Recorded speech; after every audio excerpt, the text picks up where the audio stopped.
하나님은 아브라함과 사레를 통해서 큰 민족을 이루셔야 합니다.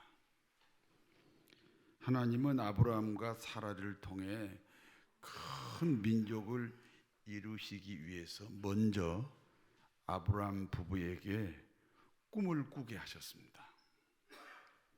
아브라함아, 너는 이제부터 아브라함이 아니라 아브라함이다. 아브라함은 한 사람 개인을 가리킵니다. 그러나 아브라함은 민족을 넘어 열방을 가리킵니다. 그리고 아브라함의 아내 사레에게도 말씀합니다. 사레야, 너는 이제부터 사레가 아니라 사라이다. 사레는 한 사람 개인을 가리켜요. 그런데 사라는 민족을 넘어서 열방을 가리킵니다. 하나님은 아브라함과 사라에게 자식을 주시기 위해서 먼저 자식에 대한 꿈을 꾸게 하셨습니다. 그래서 아브라함이 되고 사레가 사라가 되었습니다. 무슨 뜻입니까? 병든 사람이 건강하려면 그 병든 사람 안에 건강이 꿈으로 있어야 돼요. 가난한 사람이 부자가 되려면 그 가난한 사람 안에 부자라는 꿈이 있어야 돼요.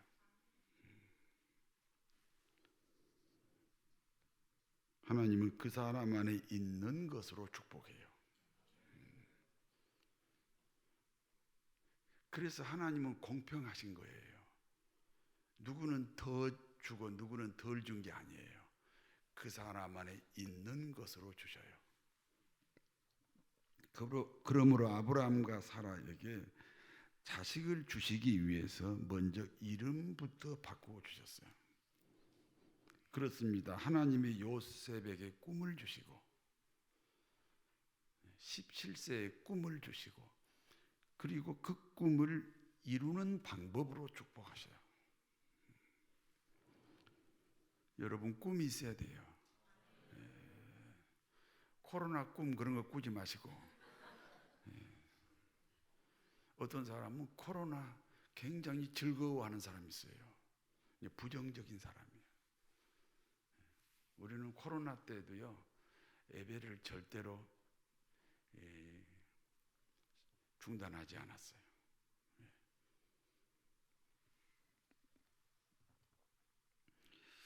이름을 바꾸어 주신 하나님이 어느 날 아브라함과 사라를 찾아오셨습니다.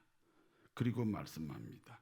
내년 이맘때에 사라가 아들을 낳으리라. 이 말씀을 들은 사라가 생각합니다. 남편은 99세요. 나는 89세다. 남편은 남자 구실 못하고 나도 여자 구실을 못한다. 그러니까 자식 낳는 문제만큼은 불가능하다. 그게 이제 사라의 생각입니다. 그런데 하나님은 계속해서 아들을 낳을 것이라고 말씀합니다. 여러분 신앙이 뭡니까? 신앙이 뭐예요? 아니 좀 나를 쳐다보고 좀 대답을 하세요. 신앙이 뭐죠? 배운 대로 말하면 틀려요. 하나님의 말씀을 신뢰하는 것이에요. 하나님 말씀을 신뢰하는 것이 신앙이에요. 상식적으로는 불가능한 일이죠. 아브라함과 사라가 자식을 낳는 문제는 상식적으로는 불가능한 일이에요. 그런데 하나님 말씀은 아들을 낳는다는 거예요. 말씀이에요, 말씀. 그래서 아브라함과 사라가 이렇게 대답합니다. 그러면 하나님이 하시지요. 믿음이 뭡니까? 내가 하는 것이 아니지요. 하나님이 하시는 것이 믿음이에요. 결국 아브라함과 사라는 하나님의 말씀을 믿었습니다. 그리고 그들의 믿음대로 10달이 지난 후에 아들이 태어났습니다. 이름이 이삭입니다. 아브라함 100세, 사라 90세에 태어난 아들 이삭이 이제 청소년이 되었습니다. 어느 날 하나님이 아브라함에게 말씀합니다. 아브라함아. 아브라함이 대답합니다. 예, 내가 여기 있습니다. 그렇습니다. 우리 기독교인에게는 자신이 서 있는 장소가 매우 귀중합니다. 우리 교회가 신월동에 있을 때 있었던 일입니다. 가을 대신방 기간입니다. 저는 새벽 기도 마치고 아침 6시부터 신방을 다니기 시작했습니다. 그리고 저녁 10시에 마지막 신방을 마치고 계단을 내려오다가 발을 헛디뎌서 넘어졌습니다. 무릎이 부러졌습니다. 수술을 했습니다. 그때 제가 병상에 누워서 이렇게 생각했습니다. 등산하다가 다리가 부러진 것도 아니고 축구하다가 다리가 부러진 것도 아니다. 신방하다 부러졌으니 교인들 보기에 참 떳떳하게 되었다. 그러므로 그때 제가 장소가 귀중하구나. 우리 기독교인에게는 자기가 처한 그 현장 장소가 귀중합니다. 주일날은 예배당에 계셔야지. 장소가 귀중하다. 그래서 하나님이 아브라함에게 너 어디 있느냐 이렇게 물어보잖아요. 내가 여기 있나이다 대답하는 아브라함에게 하나님이 다시 말씀합니다. 아브라함아, 아들 이삭을 몇 살에 낳느냐? 100살에 낳습니다. 100살에 낳은 아들 이쁘냐? 아이고 이쁘기만 합니까? 쳐다보기도 아깝습니다. 그렇구나. 쳐다보기도 아까운 그 아들 이삭을 데리고 모리아 땅으로 가라. 그리고 내가 정해준 산으로 가서 그 아들, 쳐다보기도 아까운 그 아들을 번제 제물로 드려라. 번제 제물을 아십니까? 번제 제물은 그 제물을 일단 죽입니다. 그리고 가죽을 벗겨요. 그 제물을 낱낱이 분해합니다. 콩팥, 간, 쓸개, 소장, 대장, 오장육부를 낱낱이 분해한 다음에 물로 깨끗이 씻어서 불로 태워서 하나님께 드립니다. 그러면 재가 남잖아요. 그 재도 바람에 날려버려요. 그러니까 번제 제사라는 것은 사람에게, 인간에게 돌아오는 것이 없이 온전히 하나님께만 드리는 제사가 번제 제사입니다. 그와 같이 아들 이삭을 번제 제물로 바쳐라. 이 하나님의 말씀입니다. 그와 같은 하나님의 말씀을 듣고 아브라함은 어떤 행동을 했습니까? 첫 번째는요, 아침에 일찍 일어났습니다. 창세기 22장 3절 같이 읽습니다. 아브라함이 아침에 일찍이 일어나 나귀의 안장을 지우고 두 종과 그의 아들 이삭을 데리고 번제에 쓸 나무를 쪼개 가지고 떠나 하나님이 자기에게 일러준 곳으로 가더니, 생각해 봅시다. 밤중에 하나님이 아브라함에게 아들을 번제 제물로 바치라 말씀하셨어요.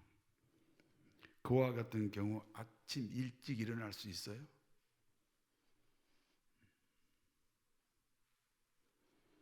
그런데 아침 일찍 일어났습니다. 수동적인 순종이 아니에요. 자발적인 순종이에요.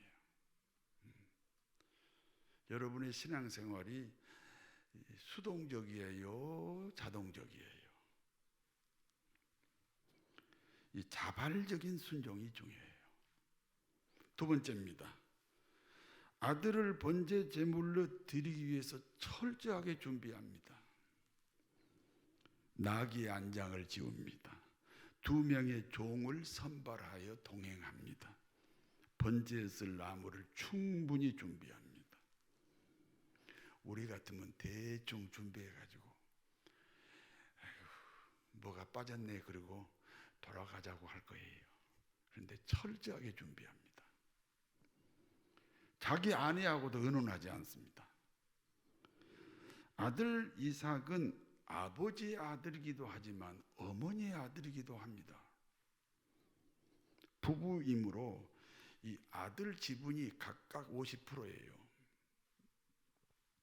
당연히 아들을 번제 제물로 드리는 문제는 아내와 의논해야 됩니다. 그런데 의논하지 않습니다. 의논하면 어머니 사라는 결사 반대할 겁니다. 그러면 아브라함이 하나님에게 순종하는 일이 불가능해집니다. 그래서 의논하지 않습니다.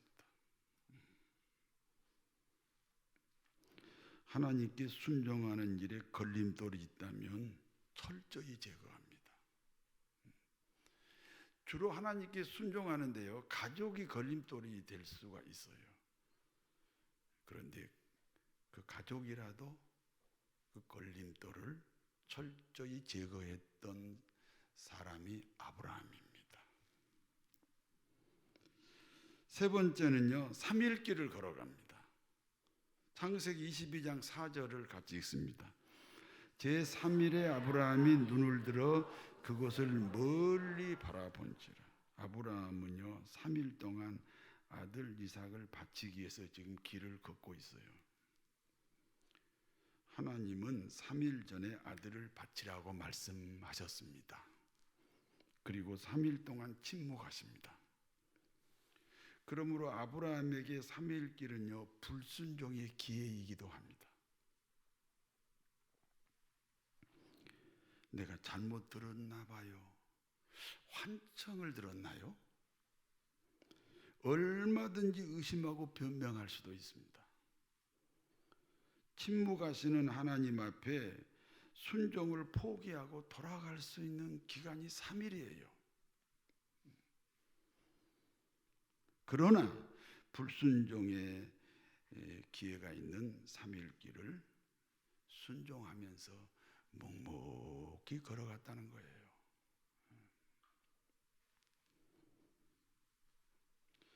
네 번째는 아브라함은 2명의 종들을 산 아래 머물게 합니다.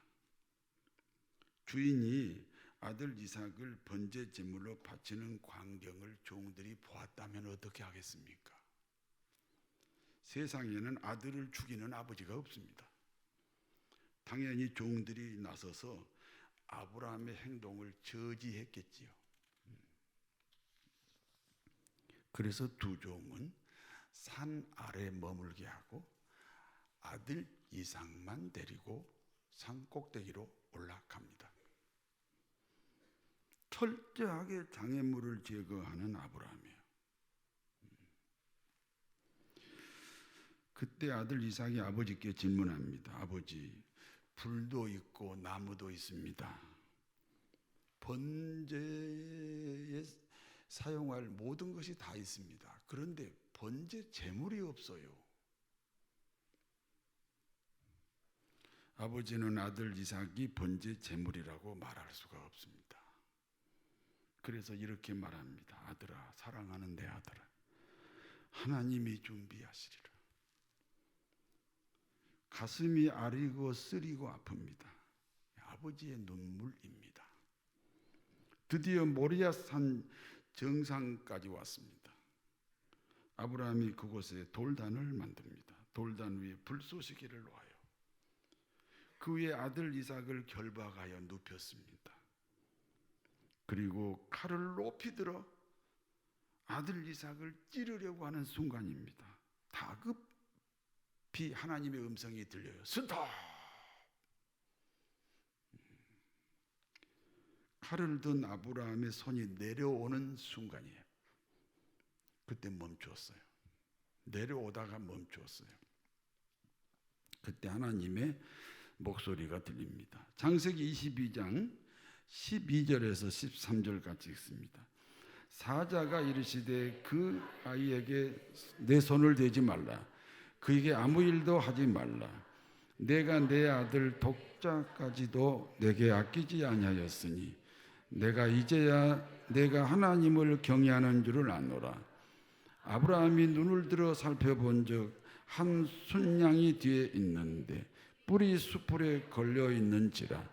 아브라함이 가서 그 순양을 가져다가 아들을 대신하여 번제로 드렸더라. 이 아이에게 손을 대지 마라. 내가 하나뿐인 아들까지 나를 위하여 아끼지 않았다. 그러므로 나는 내가 하나님을 경외하는 줄을 이제야 알았다. 아브라함이 보니 한 마리 순양이 길을 가다가 그 뿔이 수풀에 걸려서 꼼짝 못하고 있습니다. 그러므로 아브라함은 그 순양을 가져다가 이삭 대신 번제 제물로 드렸습니다. 하나님은 전능하십니다. 아브라함의 속마음까지 아시는 분이 하나님입니다. 그런데 하나님은 하나밖에 없는 독자 이삭을 번제 제물로 바치는 아브라함을 보면서 이렇게 말합니다. 하나님 전능하신 거 믿으시지요? 그런데 그 아브라함의 순종을 보면서 이렇게 말씀하십니다. 나는 이제야 네가 나를 경외하는 줄을 알았다.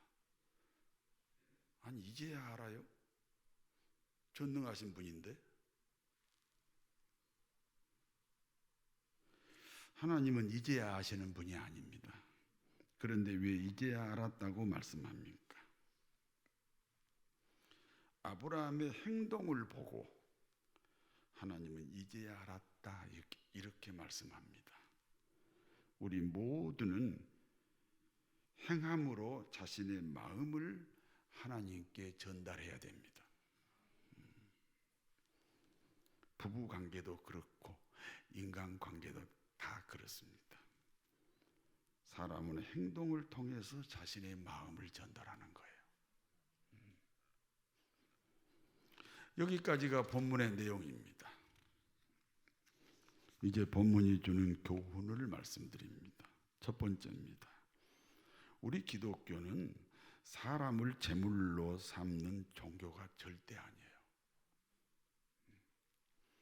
오늘 아들을 제물로 바치라 했잖아요. 그런데 우리 기독교는요 그런 종교가 아니에요. 그러므로 오늘 본문의 말씀은 비유로 기록된 말씀이에요. 뭔가 비밀이 숨어 있다 그 말이에요. 모든 인간은 죄인입니다. 인간이 죄인이라는 것은 하나님과 단절된 관계다 그런 뜻이에요. 어느 날 아들이 아버지에게 이렇게 말합니다. 아버지, 저는 이제 직장도 생겼고요. 결혼도 했어요. 부모님이 도와주시지 않아도 충분히 살 수 있습니다. 그러므로 이제 아버지, 어머니가 필요 없습니다. 아버지하고 인연을 끊고 멀리 가서 살겠습니다. 아버지하고 천륜을 끊어버린 아들의 소식을 아버지가 듣습니다. 모범 시민으로 살고 있대요. 선한 사람으로, 아주 선한 사람으로 살고 있다는 소문을 들었어요. 질문하겠습니다. 아버지가 볼 때 모범 시민입니까? 선한 사람입니까?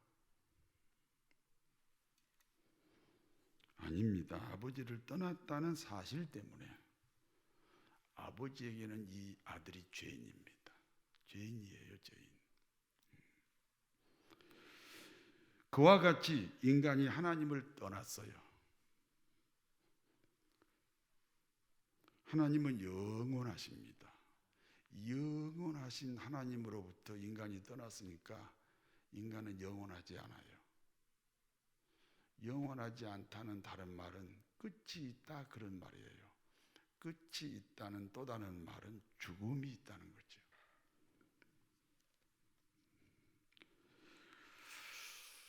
그러므로 인간은 하나님을 떠났기 때문에 죄인이고, 그렇기 때문에 죽음이라는 형벌이 있습니다. 그렇기 때문에 사람은 누구나 죽음이라는 죄값을 짊어지고 이 땅에 태어나요. 오늘 하나님이 이삭을 번제 제물로 바치라고 말씀하셨습니다. 하나님의 말씀은 이삭이 죽어야 됩니다. 그런데 이삭 대신에 한 마리의 순양이 죽었습니다. 여러분에게 질문합니다. 하나님이 이삭 바치라 했는데 순양이 죽었어요. 그러므로 하나님은 이삭 바치라는 말씀을 취소하셨습니까? 내가 물어보잖아요. 취소했잖아요. 이삭을 안 죽이고 양을 죽였으니까 취소하셨나요? 취소가 아닙니다. 한 마리의 순양을 이삭으로 치고 그 순양을 죽인 겁니다. 그러니까 순양의 죽음은 곧 이삭의 죽음입니다. 저와 여러분은 누구입니까? 이삭입니다. 죄인으로 태어났기 때문에 죽음이라는 형벌을 가지고 있습니다. 이삭처럼 죽어야 됩니다. 그런데 이삭 대신 죽은 순양이 있습니다. 그와 같이 우리를 대신하여 죽은 분이 계십니다. 예수 그리스도입니다.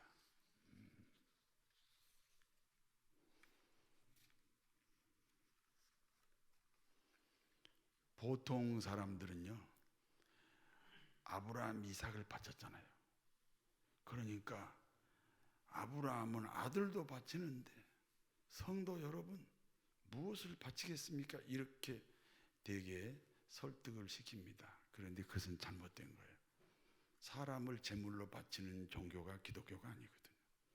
그러니까 그 이삭이 죽어야 되는데 죽지 않고 순양이 죽었다는 얘기는 우리가 예수 믿었다는 얘기예요. 우리가 예수 믿는 이야기예요. 예수님 믿으세요? 네. 하나님은 이삭 대신 순양을 받으시듯이 우리 대신 예수 그리스도를 받으셨습니다. 보혈을 지나 하나님 품으로, 보혈을 지나 아버지 품으로, 보혈을 지나 하나님 품으로 한 걸음씩 나아가네. 보혈을 지나 하나님 품으로, 보혈을 지나 아버지 품으로, 보혈을 지나 하나님 품으로 한 걸음씩 나아가네.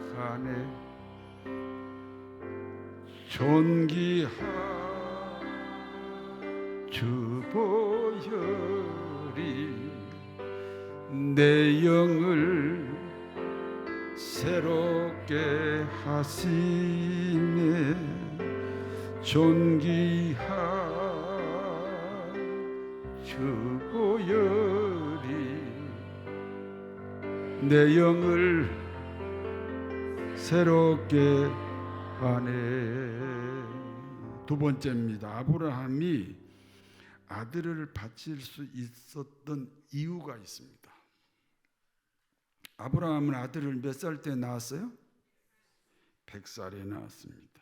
100살에 아들을 낳은 아브라함의 고백입니다. 이 아들은 하나님이 주신 선물이다. 그렇습니다.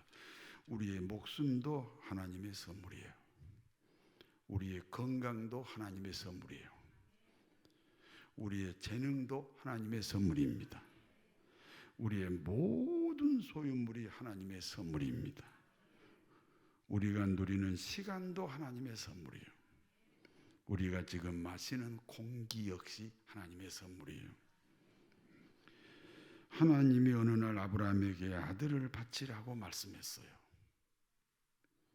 아브라함이 생각합니다. 주신 분이 달라고 하시는구나. 주신 분이 달라고 하시는구나. 그러면 줄 수 있어야 됩니다. 줄 수 없으면 어떻게 됩니까? 하나님이 주신 선물이라는 고백이 거짓말이 됩니다. 생각하면 우리는 비교적 거짓말을 많이 하면서 살고 있습니다. 우리가 처음에 예배 시작할 때 부른 찬송 있잖아요. 94장 한번 띄워보세요. 94장. 주 예수보다 더 귀한 것은 없네. 이 세상 부귀와 바꿀 수 없네. 주 예수보다 더 귀한 것은 없네. 맞습니까? 거짓말하지 마시라고. 잘 생각해봐요. 거짓말하고 있잖아요.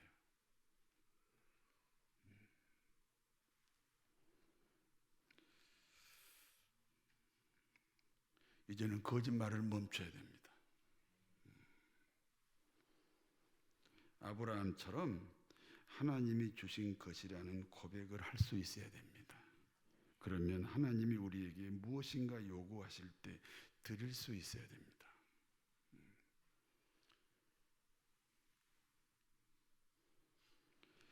우리 모두는 죄인입니다. 그리고 죄의 값은 사망입니다. 그러므로 하나님이 이삭을 번제 제물로 바치라는 말씀은 우리 모두에게도 이미 주어진 말씀이에요. 그런데 이삭 대신 죽은 순양처럼 예수 그리스도가 우리 죄값으로 죽으셨습니다. 믿습니까? 그리고 3일 후에 다시 부활하셨습니다. 우리는 주님의 십자가와 연합해서 제사함 받습니다.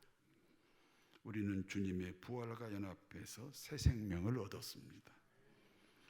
그러므로 세상으로부터 지배를 받는 사람들이 아니에요. 세상을 지배하는 사람이에요. 주도적이고 적극적이고 긍정적이고 능동적으로 살아야 돼요. 모든 소유권은 하나님에게 있습니다. 우리가 살아가는 동안 가끔은 주신 분이 달라고 할 때도 있습니다. 셀장을 해봐라. 여전도의 남성교회에서 봉사해봐라.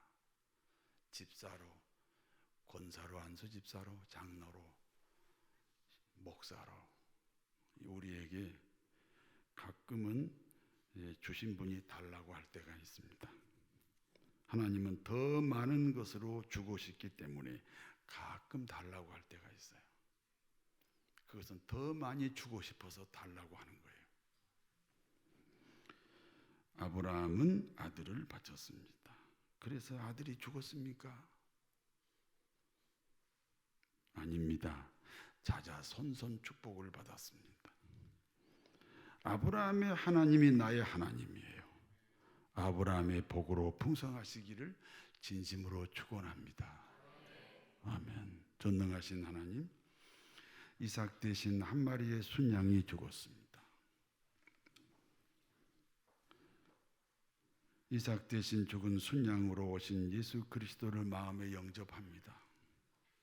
그리하여 영생을 품고 세상을 이기는 믿음으로 살아가게 하옵소서. 걸어가신 아버지 하나님, 아브라함이 100세 아들을 낳았어요. 하나님이 주신 선물입니다. 그와 같이 우리 인생은 그 자체가 하나님의 선물입니다. 주신 분이 더 주실 수 있도록 모든 소유권이 아버지 하나님의 것으로 고백하게 하옵소서. 그리하여 아브라함처럼 축복의 사람으로 살아가게 하옵소서. 예수님 이름으로 기도하옵나이다. 아멘.